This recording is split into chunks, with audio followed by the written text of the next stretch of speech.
In this video, you're going to learn why you should be focusing on building up an email list as a priority and how it is actually the biggest asset that you're going to have as a business or a personal brand.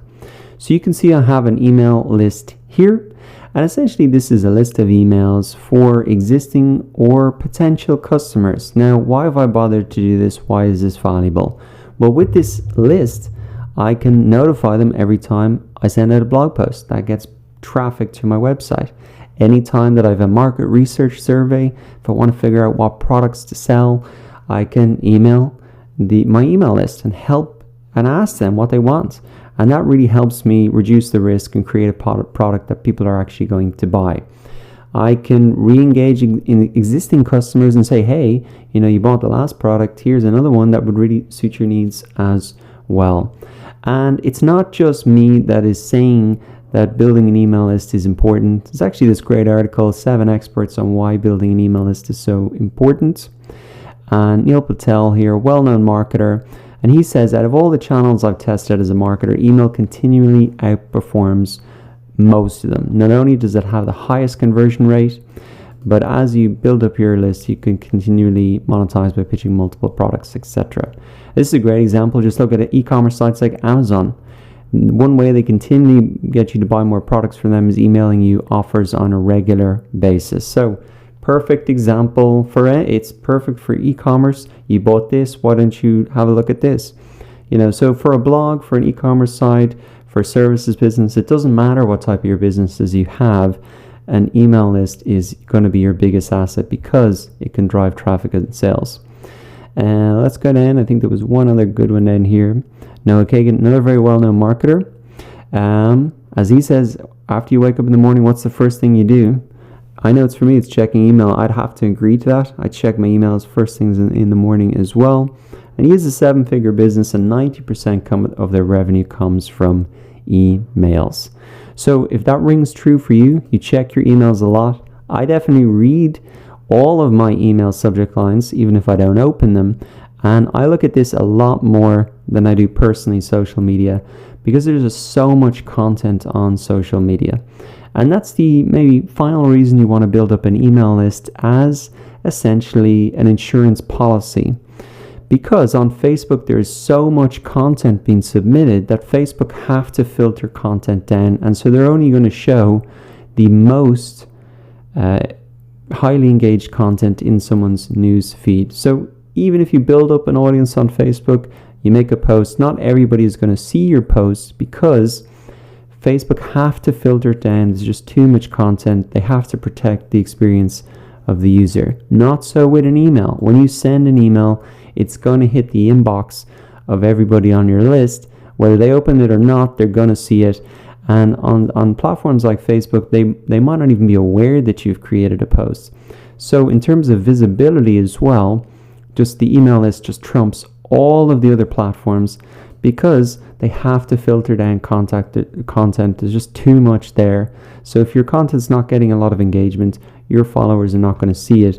And that's why email is so valuable. Now, it's still extremely useful to use Facebook and other platforms, but just in case they just decide to change the rules, they limit the filter the content even more, you might even get kicked off Facebook for a breach of policy terms. You could get kicked off Amazon for breaching their terms of service, etc. It happens, and you don't want that to happen to you where you have no backup plan. And that's why even if you don't plan on sending a lot of emails, it's just a great insurance policy to have an email list built up that you fully control and that you can use to send emails and reach your customers directly. So hopefully that's convinced you why building up an email list is so important. It's going to be the biggest asset you have. You can use it to sell products, drive traffic to blog posts, drive traffic to YouTube videos, get responses to market research surveys. It's a fantastic asset to have. Whether you are a personal brand or a company, you need to focus on this as a priority to build this up. It's key to really growing your business. In this video, you're going to learn how to set up a Mailchimp account for free. Mailchimp allows you to send emails to up to 2,000 contacts for free. So if you're a small business or you're just getting started, it's a great way to grow on a budget and you only have to pay them once you get beyond 2,000 subscribers. To create your Mailchimp account for free, simply go to Mailchimp.com and click on Sign Up Free. Then enter your email, a username, and a password and click Sign Up. The next step is to check your email to activate your account. So go ahead and log into the email that you signed up with and click into the email from Mailchimp and click on the button to go ahead and to activate your account. Next, you may need to confirm you're not a robot, so go ahead and click that. Make sure that you have the free plan selected and go ahead and hit complete. Next, we need to add a few more details to set up your account. So enter your business name and website URL if you have one, and then go ahead and click continue. Next step is then to add your address. Now, believe it or not, Mailchimp actually needs to get a physical address from you to make sure that your emails comply with some international spam laws. Now, if you don't have an official business address, there are some alternative physical addresses that you can add in, as they suggest here, and that could be some business managers, some rehearsal or studio space, teachers, or some gallery or store affiliations. Another option that you can also do is to put in your actual address, but maybe leave out the apartment or house number. That way you can keep some of your privacy. Once you've done that, click continue. And for now, you can just say that you are not going to add any contacts and then click complete. Next, click what you plan to offer. You can click on other if you don't see it listed there, or you can also just go ahead and skip this step. Sign up to the newsletters if you want and click on let's go. Now your account is all set up, and that wraps up how to create a Mailchimp account for free. In this video, you are going to learn how to add sign-up forms to a website so you can build your email list. I'll walk you through how to set up a pop-up form step by step. Then I'll show you how to add a sign-up form to the sidebar of your website. And finally, I'll walk you through how to add a sign-up form at the bottom of a blog post where visitors can download a PDF in exchange for putting in their email. You can also use the same process and tool that I'll show you to create an engaging spin-to-win sign-up form where visitors can win discount coupons or sign-up forms to unlock premium content. So let's get started. Step 1 is to create a Convertful account. To create a Convertful account for free, click the link below and choose the free account. Then enter your email and click Create Free Account. Next, open your email and copy and paste the verification code to verify your email.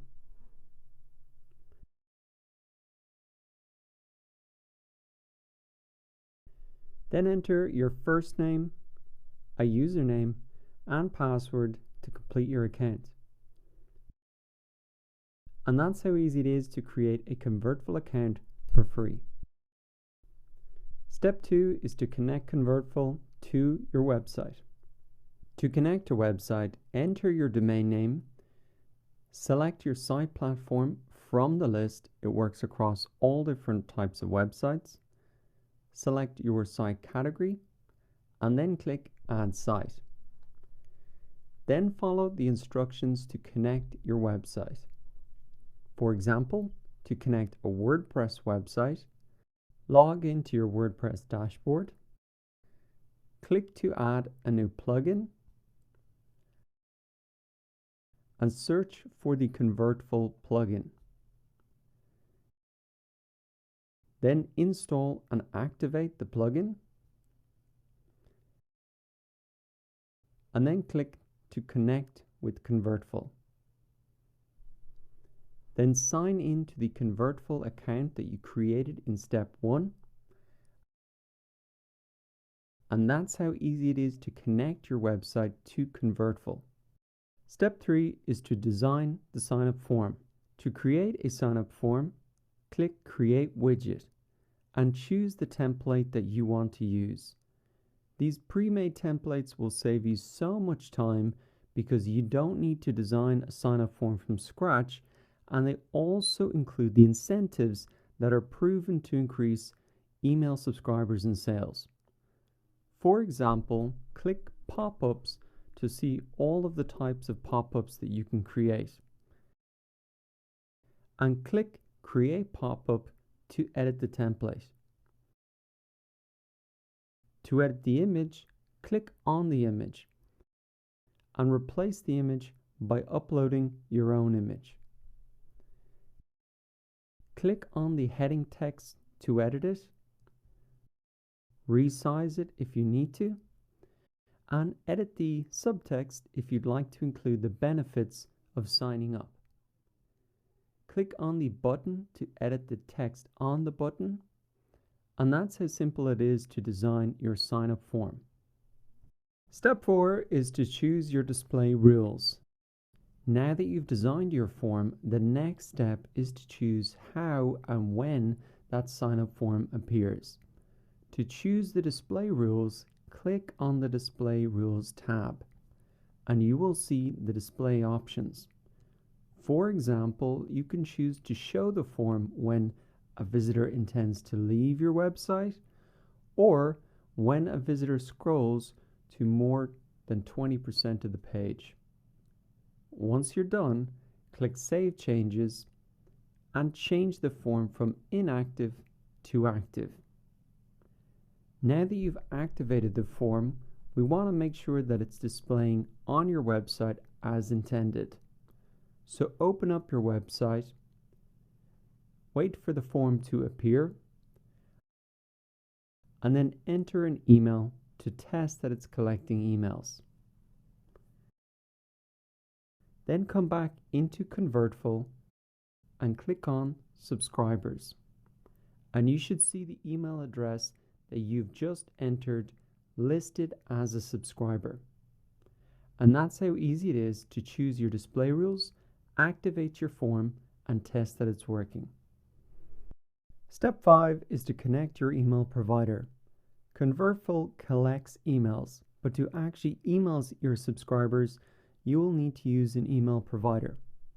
To connect Convertful to your email provider, click Integrations, and then Add Integrations. Then choose your email provider from the list. For example, to connect to Mailchimp, click Mailchimp, and then log into your Mailchimp account when prompted.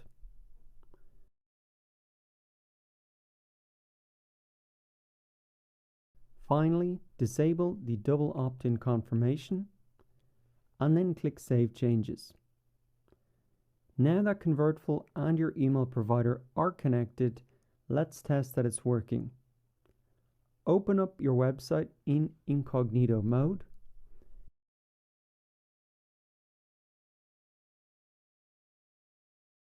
Enter an email in the sign-up form, and then log into your email provider. And you should see the email that you entered in to the sign-up form appear underneath your list of subscribers in your email provider. And that's how easy it is to connect Convertful to your email provider and test that it's working. Now that you've added one sign-up form, the process to add additional forms is much quicker. So let's look now at how to add a sign-up form in the sidebar of your website. To add a sign-up form in the sidebar, click Create Widget in Convertful. Click Inline Widgets and select the template that you want to use. Edit the text in the same way as before. Activate the sign-up form and then choose the display rules. To add this sign-up form to a WordPress website, copy the WordPress shortcode open your WordPress dashboard, click on Appearance, and then Widgets. Drag and drop a text widget into the main sidebar of your website and paste in the shortcode that you got from Convertful. Now open your website, refresh the page, and you will see the sign up form appear in the sidebar. That's how easy it is to create a sign up form in the sidebar of your website. Now finally, I'll walk you through how to add a sign up form where visitors can download a PDF. To create another sign up form, click Create Widget. Click Inline Widgets and choose your template.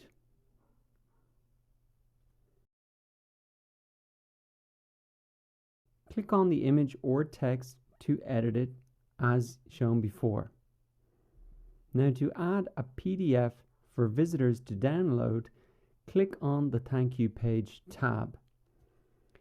Click on Download the File button, and here you'll see the place to paste in the URL to download the file.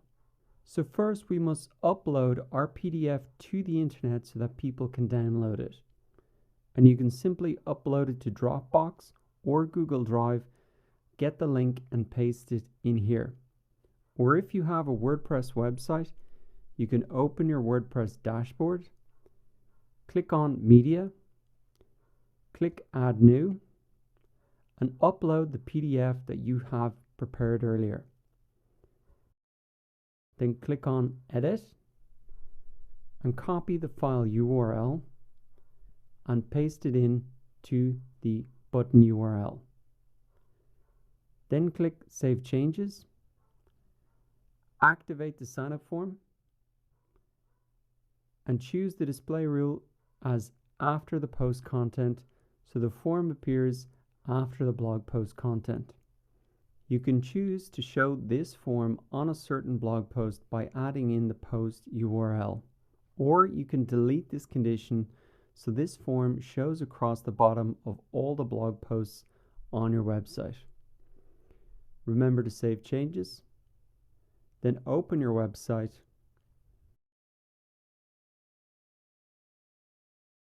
refresh the page, and the sign up form should appear. Finally, enter an email and download the file to test that it's working. That's how simple it is to add a sign up form where visitors can download a PDF file. Now with Convertful, you can also set up spin to win sign up forms where visitors can win discount coupons. You can also set up welcome screens which appear when visitors land on your website. And you can even set up forms to unlock premium content. All of these are fantastic ways to build your email list, so click the link below to get Convertful free and create these sign up forms for yourself. In this video, you're going to learn how to write better email subject lines, and I want to show you a really cool trick that you can use right away to really find out how to write email subject lines that get opened, and that's the critical part. So what you should do is come into your own email account, and like I've done here, I have a folder full of all of the emails that I've signed up to. And what you want to do is look down through this list of emails. You can see a ton of these emails I haven't opened at all, but there are certain emails here that I have opened, and these are the ones that you really want to focus on.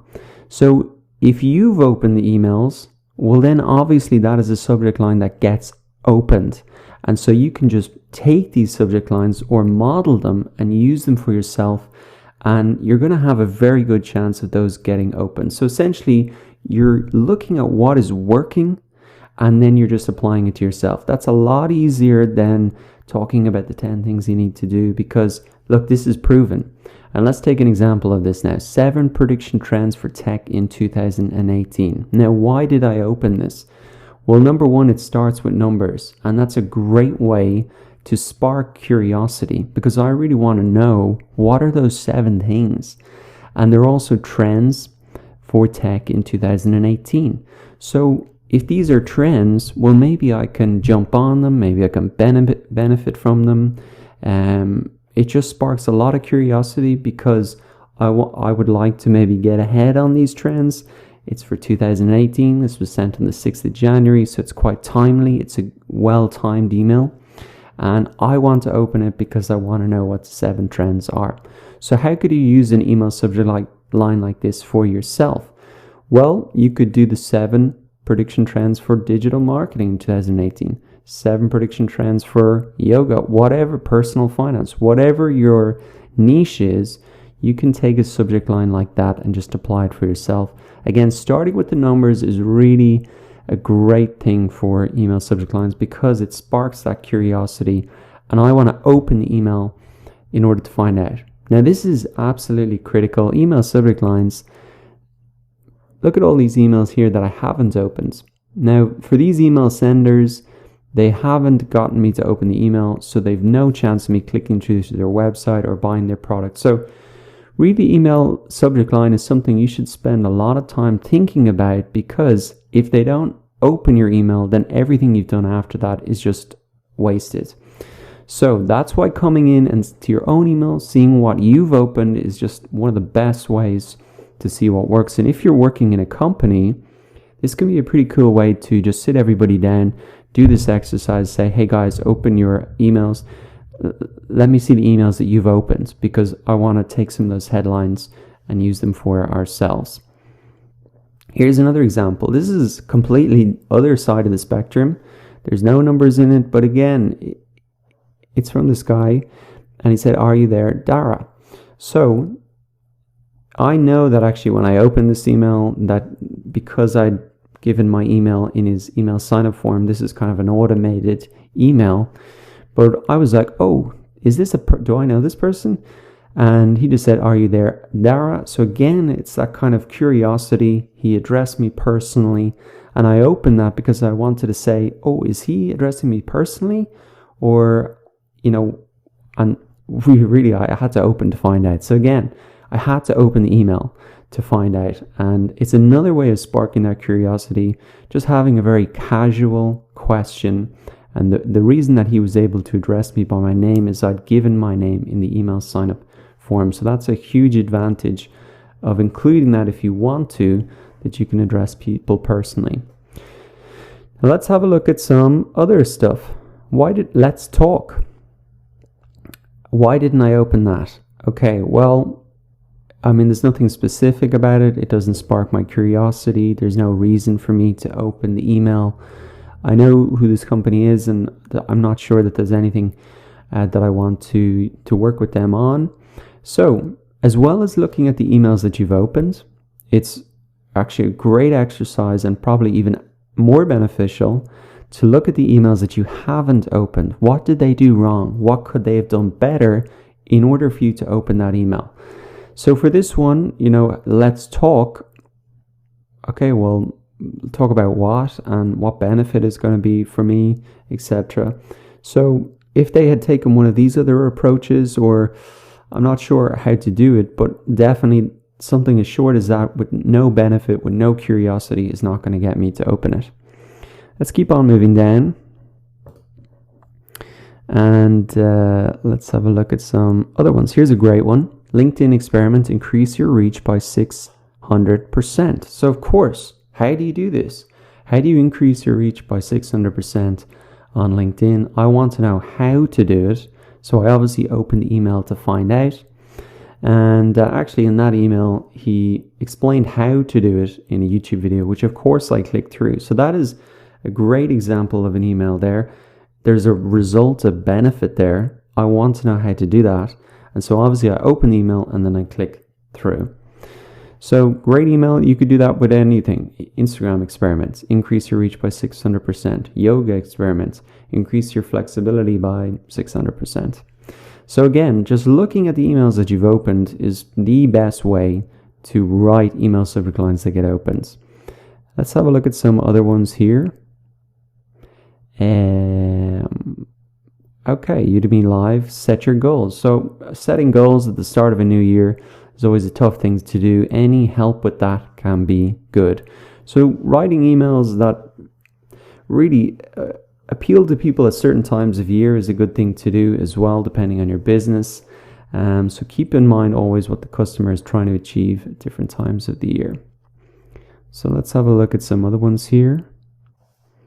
Here's another example of an email I didn't open. Last call for $10 courses, 3 hours left. So it's a good offer, but I'm not sure what courses are they about? What is the benefit that they're going to help me to achieve? It doesn't really spark my curiosity, and so I didn't open that one there. Here's another one I didn't open. Grab any plugin or theme for just $19. So you can see it was cut off. He did address me personally, New Year 2000 offering. You can see that you really want to make sure the important stuff is at the start of the email. Maybe if it was grab any theme or plugin for just $19 and then it had a limited time frame, so like 3 days left, then that might have got me to open it up. Or if they said get these 10 WordPress plugins for just $19 each or something like that, well, maybe I've been like, okay, what are those 10? Because maybe I should get them while I have the chance and while the offer is there. So once again, the best way to write email subject lines that get opened is to come into your own email, look at the emails that you've opened. You can ask team members to have a look into their inboxes, and also look at those emails you haven't opened and really understand why, and avoid doing those things for yourself and continue to do what is obviously working and what you are opening. So hope you enjoy that tip. Go ahead and use it right now to write better email subject lines, or put it in your back pocket for later. In this video, you are going to learn how to create a campaign in Mailchimp so you can email your subscribers. So first off, log into Mailchimp and then click on campaign in the sidebar. Then up in the top right hand corner, click on create campaign and choose an email campaign. Now we want to give the campaign a name, so I suggest you type in here the subject line that you intend to use. And then click begin. Next, you want to choose who you're sending this email to. So right now you can see that I am sending this to all of my subscribed contacts, but you can edit these recipients if you want here. Next, you want to say who this campaign is sending from. So right now you can see that by default it is sending from my name and also the account that I used to sign up to Mailchimp.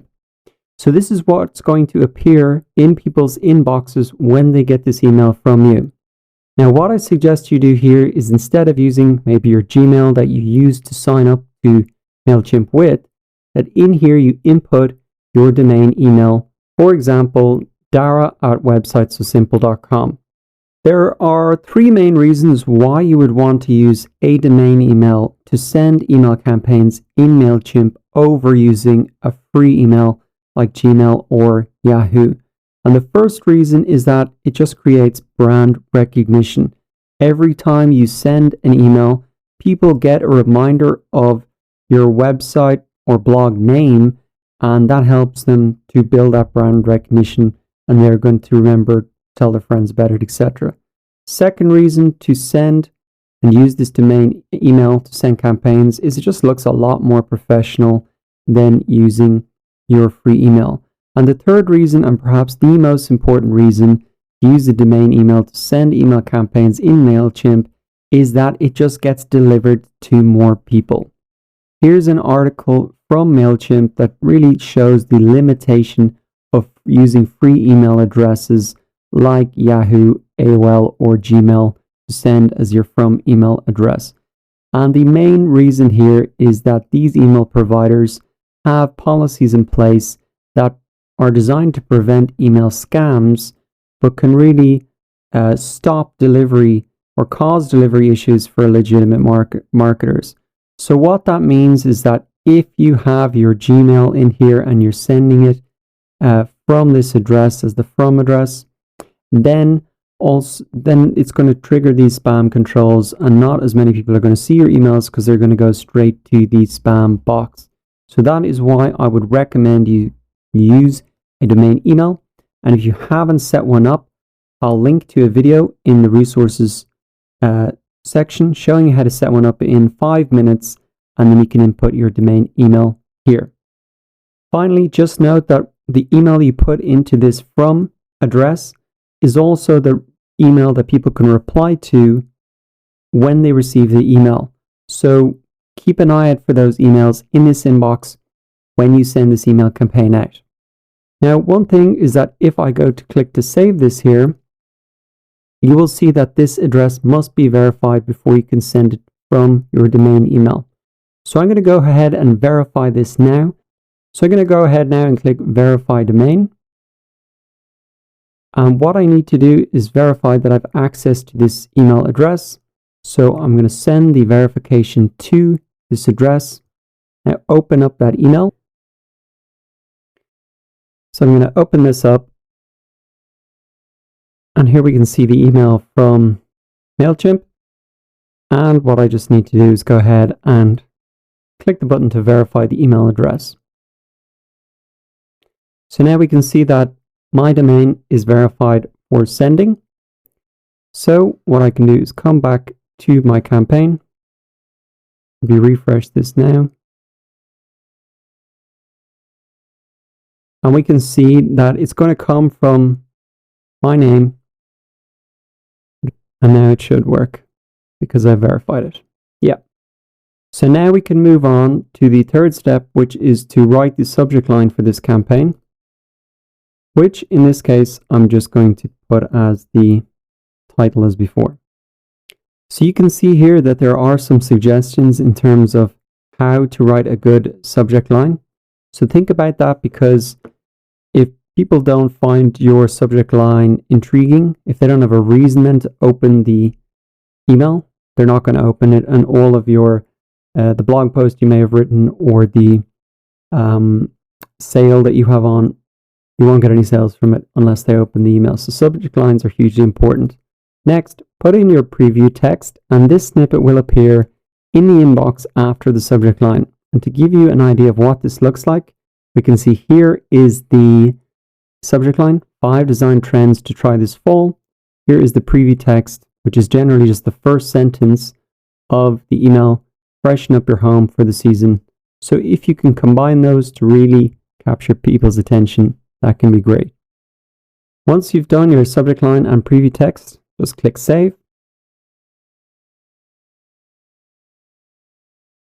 And now we have to design the content for your email. So click on design email. So next you can pick a template. Some of these templates, in fact most of them are free, but there are some ones that say upgrade to use. So just keep an eye out for those. As well as using these kind of themed templates to sell products, make announcements, etc. You can just take a basic layout here and adapt it. Or if you don't want any of these buttons and layouts, you can just simply send a simple text email. But for this example, let's select the column template, and I'll show you how easy it is to adapt this so you can really send a great looking email. So you can see that there are different boxes here, and you can delete these boxes if you want.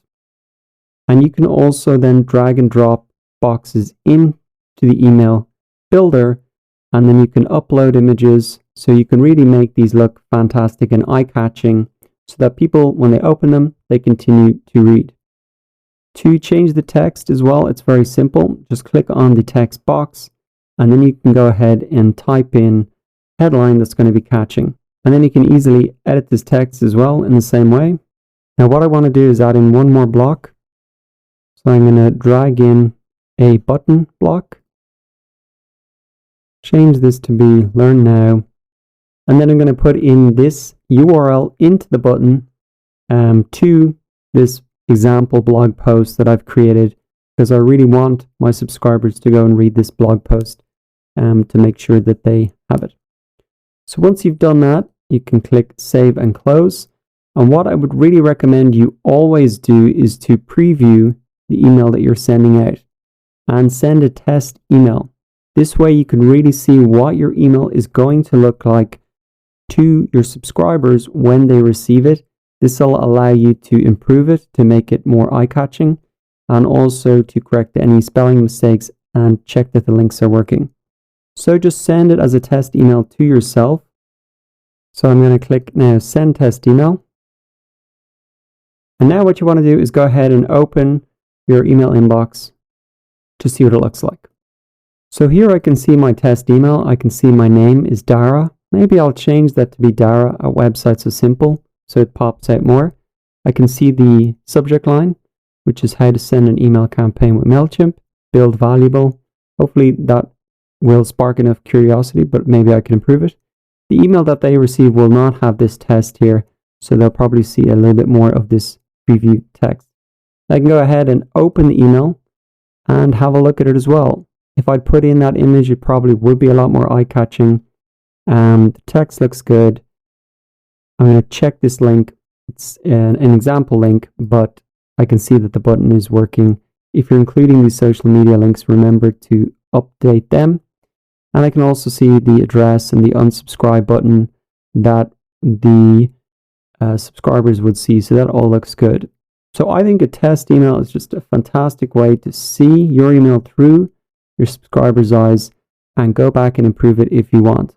So for example, click continue on this now.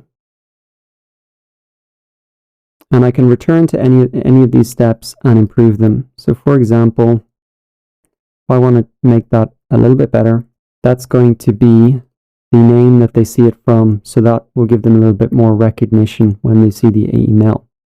So I have put my to address in there, who I'm sending it to. They're going to see it coming from my domain email, which will make sure it lands in more email accounts and not go to the spam. I've worked on my subject line to make it people open it. And then my content, I've checked that it is working as well. So the only final step then that you need to do is go ahead and send this email out to all of your subscribers. You can send it immediately right now, or you can also schedule it.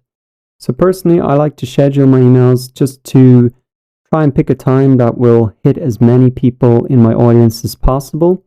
So I'm on Irish time. I usually send my emails at the start of the week, maybe Monday, Tuesday, around 5 p.m.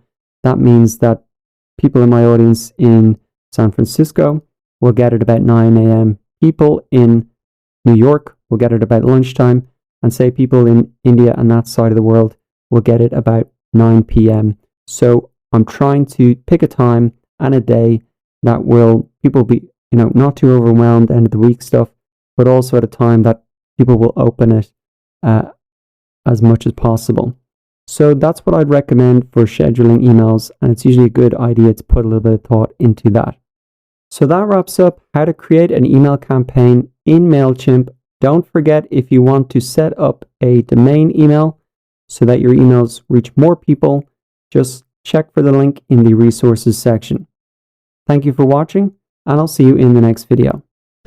In the last lecture, you learned how to create an email campaign, and in this lecture, we're going to complete the very important step to actually analyze the results of the campaign, because this is the key opportunity for you to analyze the data, learn from your successes or failures so that you can really get better as you go forward. So there's two places that we're going to look at the data. One here is in Mailchimp, and you can see already, we can see the percentage number of opens and clicks. There's also a bigger report here we're going to look at. And then also in Google Analytics, if you come down to acquisition, campaigns, all campaigns, you can now see the information for the email campaign that we sent out. And remember that this is coming through because we have added Google Analytics to our Mailchimp account. So that was why it was important to do that, so we can really see the number of people that came to the website from that email campaign, and also the number of people then who eventually signed up. But let's go back and start with Mailchimp. So at a high level here in the campaign, we can see the percentage opens and clicks, but we can click through to the report to see a lot more detail. Now, if you have a professional or pro Mailchimp account, you can set up kind of revenue goals, etc., and really see revenue driven. But I haven't done that, so we'll just be looking really at the information here. So you can get a sense of how good your open rate is by using these benchmarks here. So it says the industry average for education and training, which is the market I'm in, is a 13.8% open rate. So I'm well above that. Obviously I've got a much smaller list, but I think that's not too bad. So I think the key thing that gets people to open emails is the subject line. So at least now I have a benchmark going forward that I can get a sense of, you know, are my subject lines getting better? Are more people opening them? Or are people starting to trust me more and like me more? Or is that something I need to work on? Now we've got the click rate then. So that was actually the call to action, 5.6% versus 1.5% for an industry average. So that's probably a little lower than I would have liked. And so that's what I can really think about now. How can I make it more exciting for them to actually click on that button? Can I make it something, you know, like they have to click now if they want to take advantage of whatever the offer might be? But thinking about how can I get more people to click, because that's ultimately what I want people to do. So it's good to see the numbers have a baseline there. Now looking across, I can see that there was one unsubscribe. So one person, when they got the email, decided to unsubscribe from the list. So that's only one person out of 71. That's not too bad at all. Happy enough with that. Now if you want further explanation on all of these metrics, you can see then there's a little icon here that you can click around, and it'll help explain those more for you. You also can see a 24-hour performance. It's not quite been 24 hours. It's been about 12 hours since I sent out the email. So I would expect these numbers to bump up a little bit over the next few days, because not everybody opens the email on the minute it goes out. They can come back to it later. But interesting to see that about an hour after I sent the email, there was a spike. So maybe next time I will push my email campaigns to be 1 hour later, and perhaps then that is a better time where I would get more opens. So there's some great information here in this report alone that can help you improve your next email campaign, for the subject lines, getting people to click that call to action, the time that you send it out, etc. And so as you do more and more campaigns, you want to keep coming back to this, learning from the data. Now, as well as the analytics here in Mailchimp, you might want to come into your Google Analytics account under acquisition campaigns, all campaigns, and you will see the results here for the actual email campaign. So I can see that there was 5 new users came to the site as a result of the email campaign, spending an average time of 3 minutes and 43 seconds on the site, which is pretty long. And then actually 2 people ended up signing up for the email list. So that was the main thing that I wanted people to do.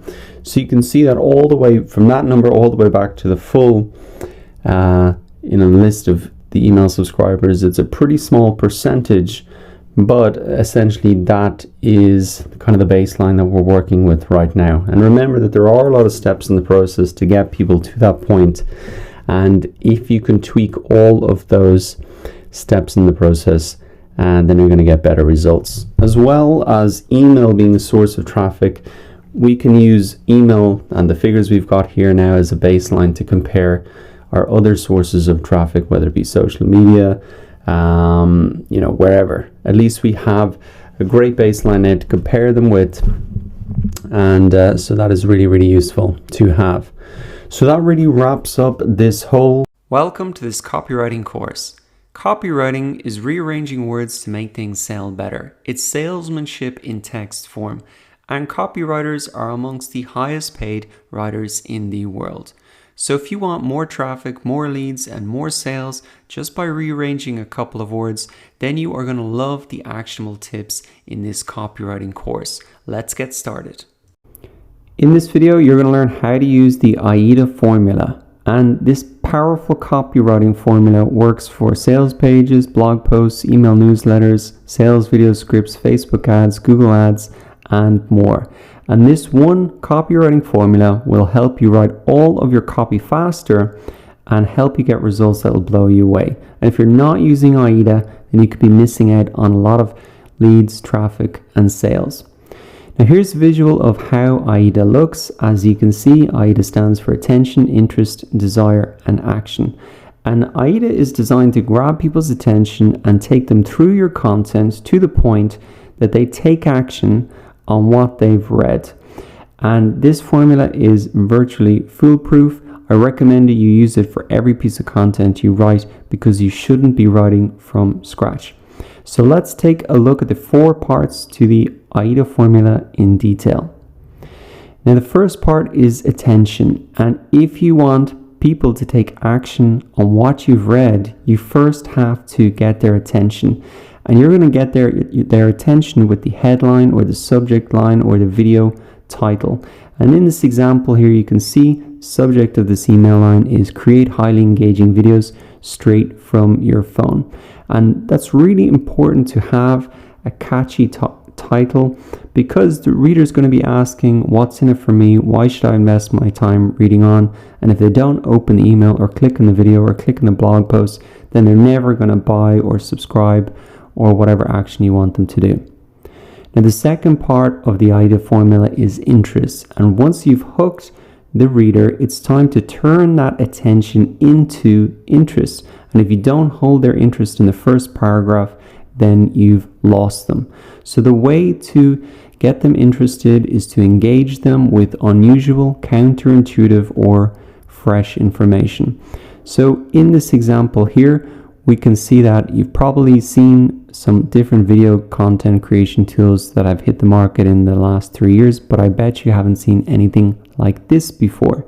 It lets you shoot, edit high-class videos from your phone. So automatically it's recognizing in this example that there are other options out there, but this one is different, and now I'm interested really to find out why and learn more about it. The third part to the AIDA formula is desire. And what you want to do now is really engage them so that they really want what you're offering. And there are 3 ways to create desire in your copy. 1 is to show the product benefits. 2 is to explain how your product can change their life or how it solves their problems. And 3 is to show the results other people have achieved, like testimonials. And in this example here, we can see not only can you pump out high quality content with just your phone, you can also leverage new aspect videos that are delivering more engagement, like 100% more engagement, 35% video views higher, 33% less cost per engagement, 78% more visibility in the newsfeed. So those are some of the benefits and really the outcomes that I could get by using this product. And here's a bit of a testimonial or an influencer reference. Even Daryl Eves, a leading influencer on YouTube with over 500,000 subscribers, is endorsing this new tool. So if the best guy or one of the best guys is using it, well, that's very interesting to me, and I want to use it so I can get up to his level. Now, the final part of the AIDA formula is action, and this is really where you want to ask them to take the next step. Now, once you've stirred up enough desire to get your prospect thinking about taking action, it's time to close the deal. And these call to actions are pretty simple statements to let the reader know that what you want them to do next, like buy the product, sign up for the newsletter, watch a video, or share your tweets. And everything you write should have a call to action after it. After all, you're creating this piece of content for a specific reason. And you can use a very clear and obvious call to action, maybe change it to a different color. Urgency is important as well, so try and put in an incentive to buy it, like it's on sale or it's a special price or something like that. So as we can see in this example here, grab your copy of this tool at the early adopter pricing, so that's an incentive, and again, which is only available for the next few days. And that's creating an obvious call to action. Click here, and it's creating that urgency as well. So that is a full run through of the AIDA formula, an example to really make it clear for you. If you're ready to get your content read more often, keep your prospects and readers hooked and drive them towards action, then use AIDA for your next piece of marketing content. You're going to be blown away by the results. In this video, I'm going to give you 11 tips to write magnetic headlines. And headlines are so important because on average, 5 times as many people read the headline as the body content. And when you've written your headline, you have spent 80 cents of the dollar. Now, this is what David Ogilvy said. He was one of the original grand masters of copywriting, one of the big ad men from the 1950s and 60s. And literally he was saying, you've spent 80 cents of your dollar, because he used to buy space in newspapers to advertise. But what that should signal to you, even if you're not buying ads, is how important headlines are. In fact, if you look at what he said here, really you should be spending 5 times the amount of time writing your headline versus the content, because that's what most people are going to read. So now that you understand the importance of headline, let's look at the first tip, which is to start headlines with numbers, such as top 15 websites to find free images for your content marketing, 21 actionable SEO techniques you can use right now, 7 ways to make yourself a happier person every day, 7 secrets, 7 proven, 7 reasons, 7 tips, etc. Now, the great thing about starting your headlines with numbers is that not only does it create a lot of curiosity, so people want to click through and find out the 15 things or the 7 things, it also creates a very easy structure for you to create content because you just have a list. And it also creates a structure that's very easy for people to read because they can just scan down through them quickly. So this is probably the biggest headline tip that you can use and apply easily. And websites like BuzzFeed have built $100 million businesses a year just using this headline tip. Every article on their site is almost starting with a number like this.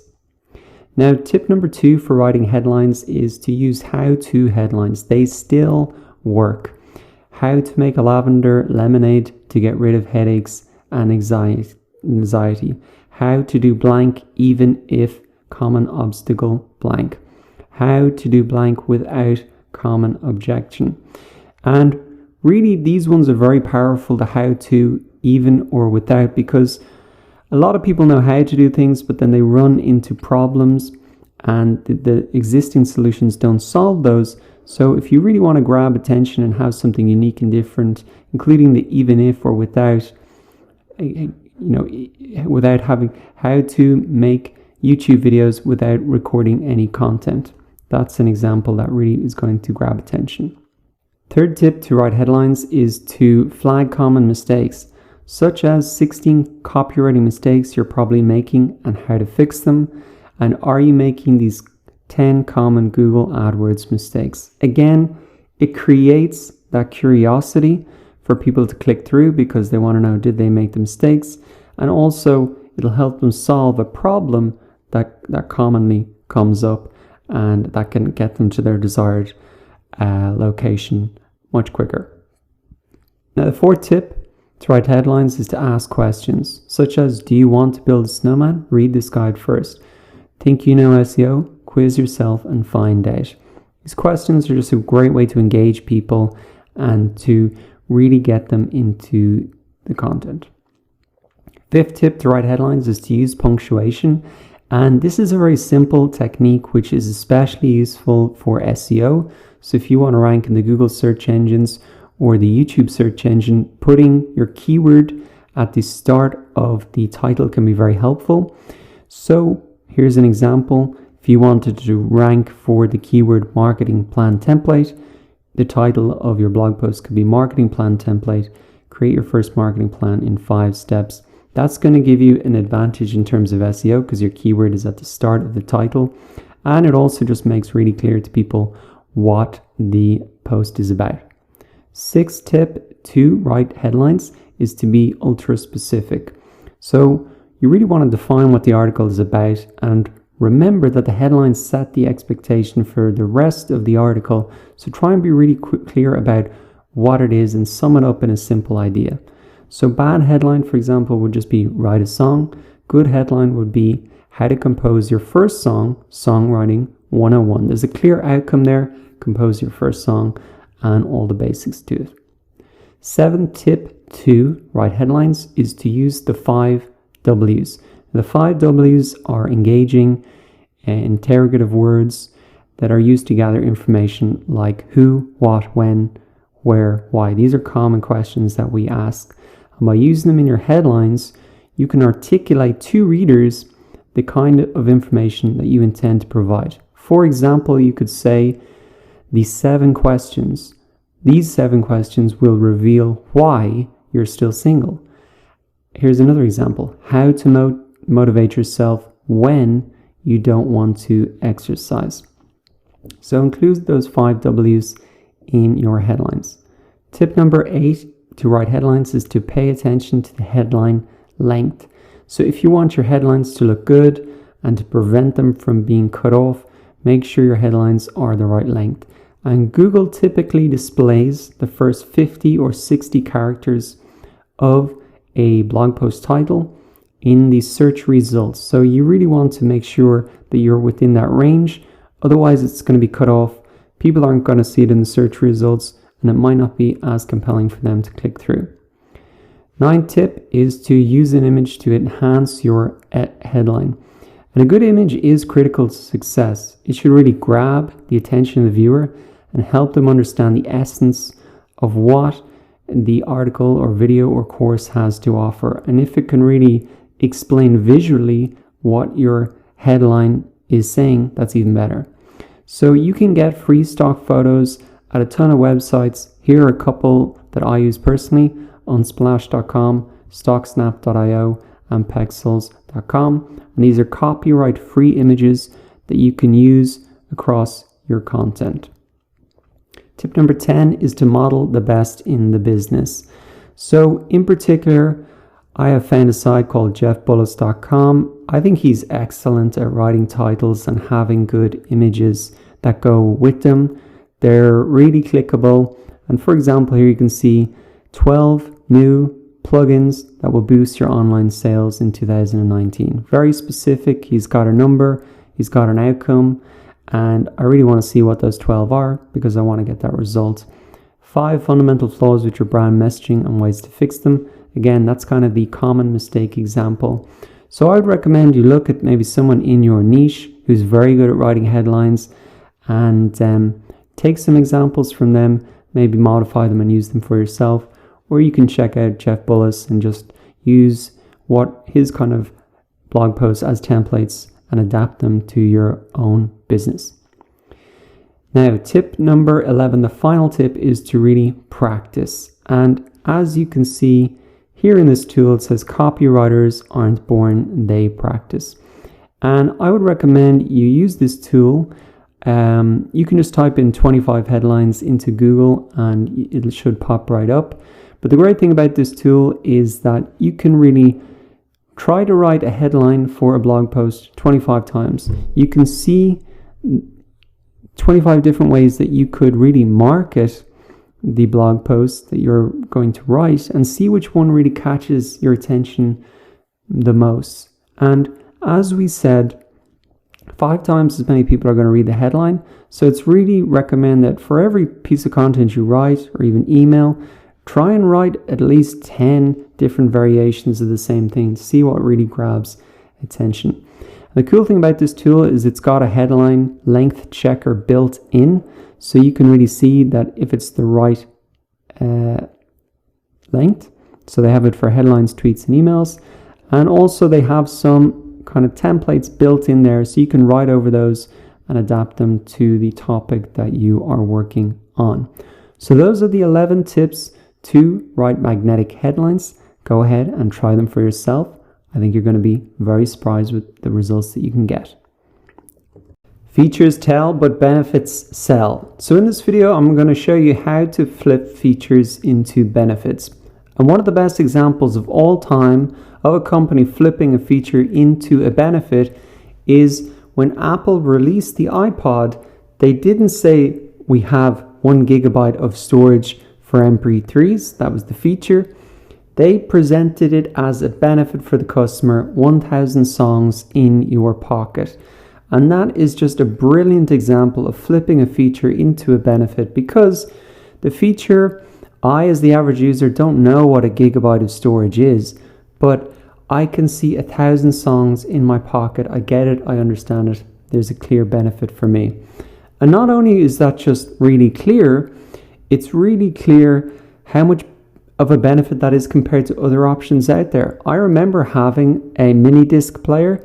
This is going back quite a while now, and I think I could only have 20 or 30 songs on a mini disc. Maybe it was more, maybe it was like 50, but 1,000 songs in your pocket was just so much better than anything out there. A CD was probably 20 songs. So 1,000 songs in your pocket not only is clear, but it clearly presented the benefit versus alternatives out there. And that is one of the reasons why the iPod was so successful, that they were clearly able to sell the benefits of the product and not just the features, what a lot of competitive products versus the iPod were focusing on. So think of the feature as here's what our product can do, and the benefit is really here's what you can do with our product.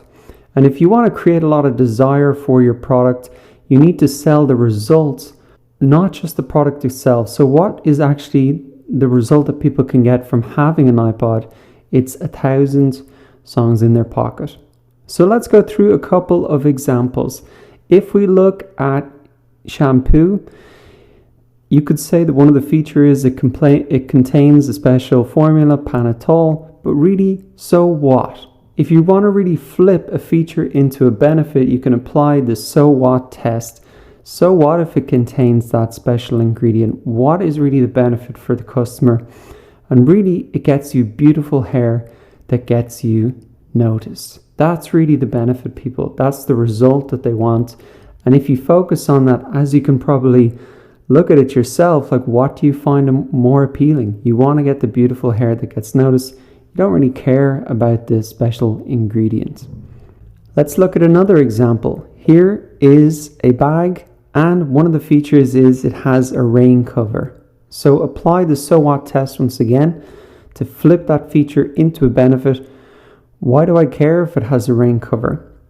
The benefit for me is it keeps your gear dry even in torrential rain. That's what I can do with the product. That's not just the feature, what the product actually does. So let's look at another example.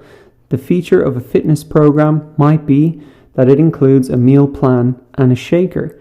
So if we apply that so what test, what benefit is there if there's a meal plan and a shaker included in the fitness program? Well, the benefit is really that I'll know exactly what to eat.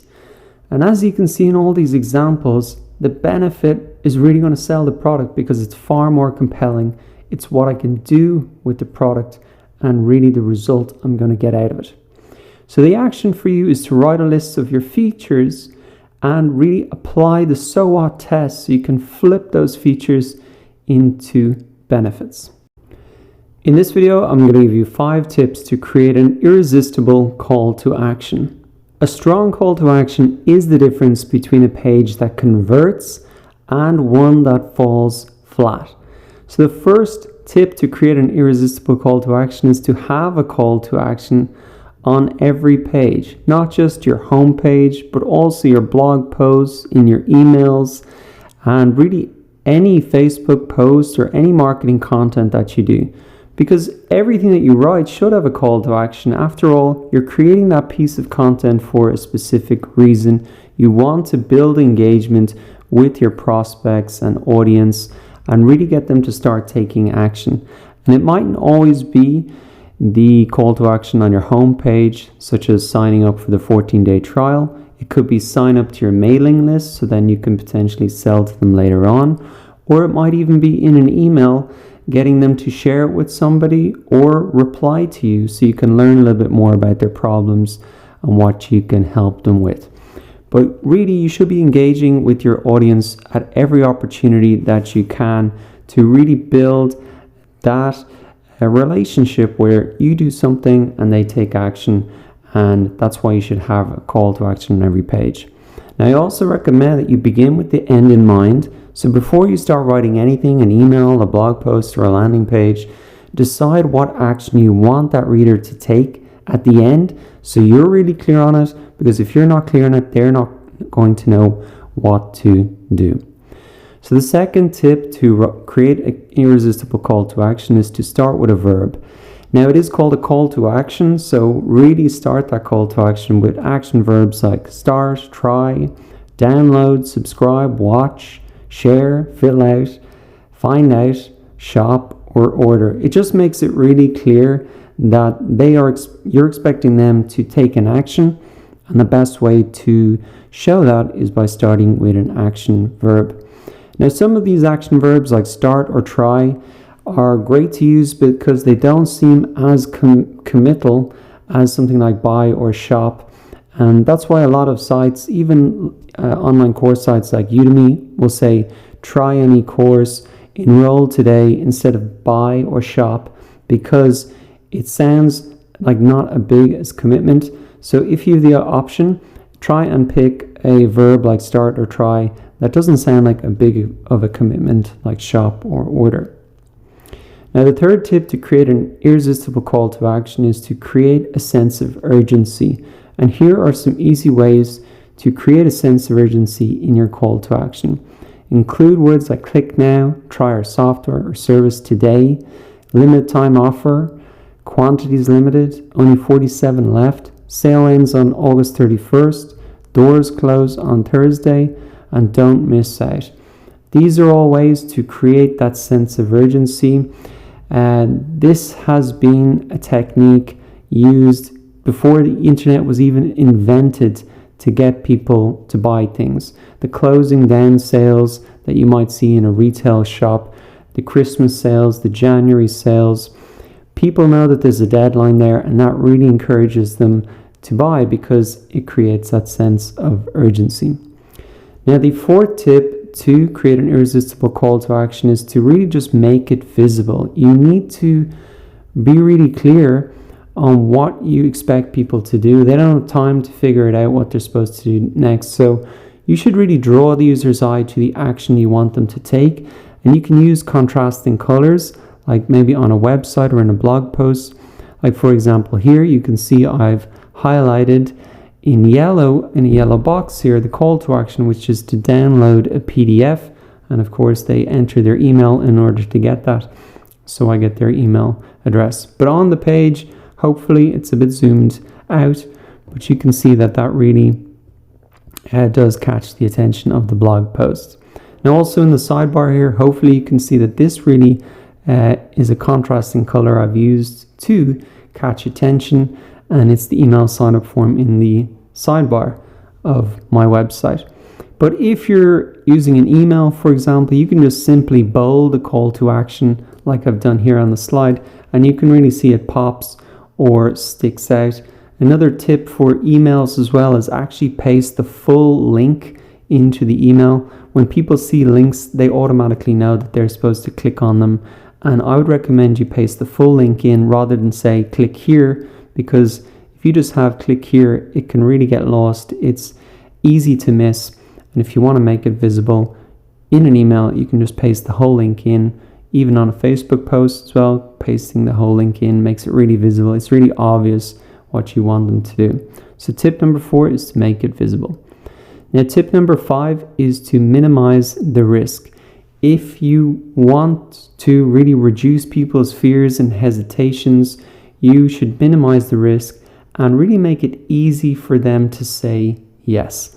And there's a couple of ways that you can do that. One is the money back guarantee. And you can use a phrase like join today and enjoy our 100% money back guarantee for 30 days. You can also use something more specific, like if you don't get X results by X time, then I'll give you 100% of your investment back, no questions asked. And that's a good phrase to use because you're getting 100% of your investment back. So it's making them think that's an investment. It's not just an expense. And also, no questions asked also reduces the risk, because they know, okay, I'm not going to be bounced around from support teams. There's nothing I have to do in order to get the refund. It's just no questions asked. And so that's often a good little phrase to put in to minimize the risk. Now, another way you can minimize the risk is by saying something like, start your free trial today, no credit card required, no software to install. So the risk is not just in terms of their money, but it's also their time and effort. So if you say there's no credit card required, that means they won't have to cancel it or remember to cancel it later on. And there's no big installation process, which really means there's no risk of their time and wasting it. Another phrase that can be good to use is something like download and get started today. Sign up in just 60 seconds, get approved in just 8 minutes is another thing I've seen. And those specific time numbers really minimize the risk and say, okay, I'm not going to be doing this for the next 2 hours. I can get this done quickly and it's going to be quick to get going.